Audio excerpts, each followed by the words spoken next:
So I work in hospice. I met a man who his wife was on hospice, and as he's sharing his story, he reveals that he has served his church as pastor for 35 years, and that no one from the church has reached out. No one has visited.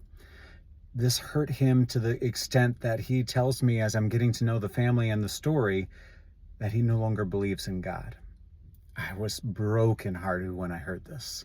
I had my own church hurts and my own abandonment wounds, and I decided in that moment that what I needed to do was care for him and love him like the church should have loved him.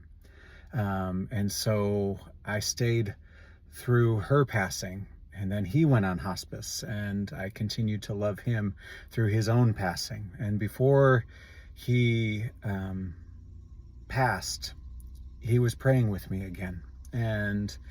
And so, I don't know 100% the extent of his spiritual healing, but he came around, and he was praying and talking to his God again. And so I have my own wounds, massive wounds. And I've talked about some of my church hurt, but the abandonment is a big part of it. I served at one church for nearly 10 years. And when I left, it was as if I had never existed, and no one reached out and no one cared. And when my grandmother passed, silence. And when I struggled to find transition employment, and struggled with employment, they were quiet.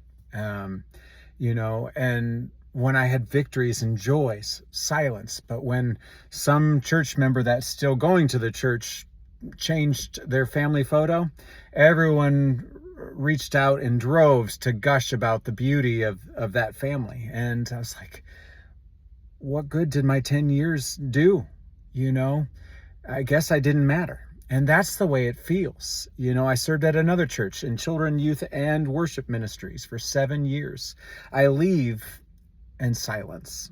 None of the staff members reached out except the senior pastor. The busiest person in the church actually came to one of my musicals. It was incredible. But all the others, the youth pastor I served under, the worship leader that I served under, silence. Relationships, small group leaders that I served alongside that I thought were my friends, nothing. People I worshiped with, nothing. And it hurts. It hurts. It hurts in the secular world.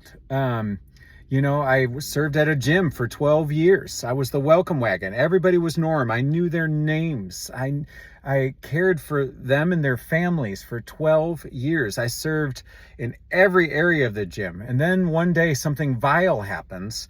There's rules about not using cameras in the locker rooms. And this man's or cell phones in the locker rooms, and this man has his cell phone up, in the area where people are taking showers, and I report it, and they side with the man, and I felt abandoned. I'd given my heart for 12 years, and when I left, silence. So abandonment is real.